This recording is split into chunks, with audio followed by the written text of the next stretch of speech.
अति राष्ट्रवादी भावनाएं और सैन्यवाद। 19वीं सदी के अंत में जैसे जैसे यूरोपीय राज्य स्थापित होने लगे, उन देशों की सरकारों ने लोगों को अपने राष्ट्र को सर्वोच्च बनाने के लिए उकसाया। सारे राष्ट्र यही मानने लगे कि जिसके पास सबसे अधिक भूमि होगी, सबसे अधिक उपनिवेश होंगे, वही सर्वशक्तिमान होगा, और जो ऐसा नहीं करेगा उसे दूसरे ताकतवर देश कुचल देंगे।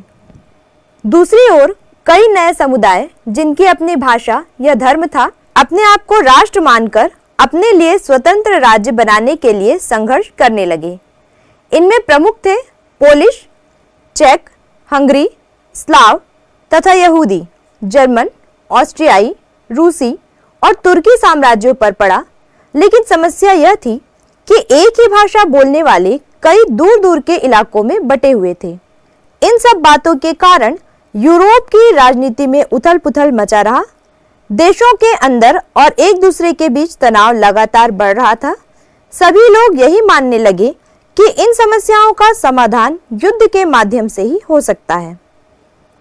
राष्ट्रीयता की संकुचित भावना, स्वार्थ, आर्थिक हित और कूटनीति इतनी बढ़ गई थी कि शांति की बात करना बेमानी हो गई थी। शांति और सद्भावना के स्थान पर आशंका, भय और द्वेष की भावना बढ़ गई थी।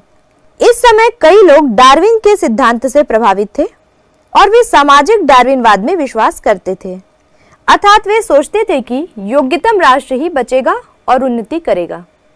अतः यह विश्वास उत्पन्न हुआ कि संघर्ष जीवन का प्राकृतिक नियम है और विकास के लिए आवश्यक है। विभिन्न राष्ट्र के लोग अपनी अपनी संस्कृति को उत्कृष्ट समझते थे और कमजोर राष्ट्रों पर शासन करना अपना कर्तव्य मानते थे। समाचार पत्रों का जनमत को प्रभावित करने में महत्वपूर्ण योगदान होता है। प्रथम विश्व युद्ध के समय सभी देशों के समाचार पत्रों ने उग्र राष्ट्रीयता की भावना को बढ़ावा दिया। इसके लिए उन्होंने घटनाओं को इस प्रकार प्रस्तुत किया जिससे जनता में उत्तेजना बढ़ी और शांति समझौता करना कठिन हो गया।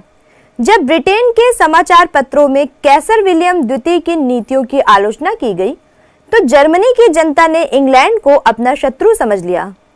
इसी प्रकार जर्मनी की जनता ने इंग्लैंड की जनता को उकसाया। फ्रांस और जर्मनी के संबंध भी समाचार पत्रों के कारण बिगड़े। सैन्यवाद भी अति राष्ट्रवादी भावनाओं का परिणाम था। हर देश इस समय अपने सैनिक बल को बढ़ाने तथा अपनी सेना को अत्याधुनिक शस्त्रों से लैस करने में जुट गए।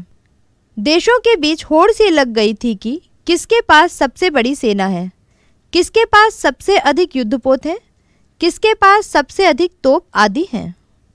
सैन्यवादी भावना न केवल शस्त्र भंडार निर्मित कराती है, बल्कि आम लोगों में एक सैनिक मनोदशा भी विकसित करती है। एक खास तरह के अनुशासन की भावना विकसित करती है, जैसे शासन व अधिकारियों की किसी नीति पर प्रश्न न करना और उनकी सब बातों को स्वीकार कर लेना और जो आदेश दिया जाता है उसे पालन करना। यह लोकतांत्रिक मूल्यों के विरुद्ध है, किंतु सैन्य शासकों के लिए बहुत उपयोगी होता है। सैन्यवाद एक तरह से लोकतंत्र को कमजोर करके अधिनायकवाद को सुदृढ़ करता है। इस प्रकार सैन्यवाद के दो पक्ष होते हैं, एक ओर सैनिक शक्ति और शस्त्रों के अंबार को बढ़ाना और दूसरी ओर लोगों में राज्य की नीतियों को बिना सवाल किए स्वीकार करने के लिए तैयार करना। तालिका 2 में हम देख सकते हैं कि किस प्रकार ये सभी बड़े देश युद्ध की तैयारी कर रहे थे और सेना व शस्त्रों पर खर्च लगातार बढ़ा रहे थे। केवल 14 वर्षों में सन 1900 से 1914 के बीच सैनिक खर्च 20 करोड़ पाउंड से दुगना हो गया।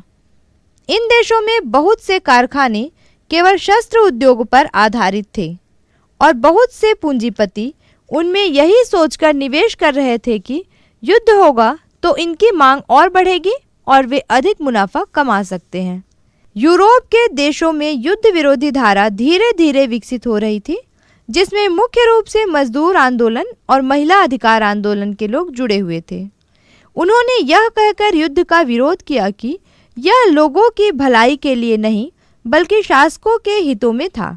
सन 1914 में युद्ध के खिलाफ बोलने वालों में जर्मनी के कार्ल लाइबनिट्ज़, पोलैंड के रोजा लक्सबर्ग, रूस के लेनिन और ब्रिटेन की सिल्विया पैंखर्स्ट प्रमुख थी। जब युद्ध में हजारों लोग मारे गए या अपाहिज होकर घर लौटने लगे तो युद्ध की वास्तविकता सामने आने लगी और लोगों में विरोधी भावना प्रबल होने लगी।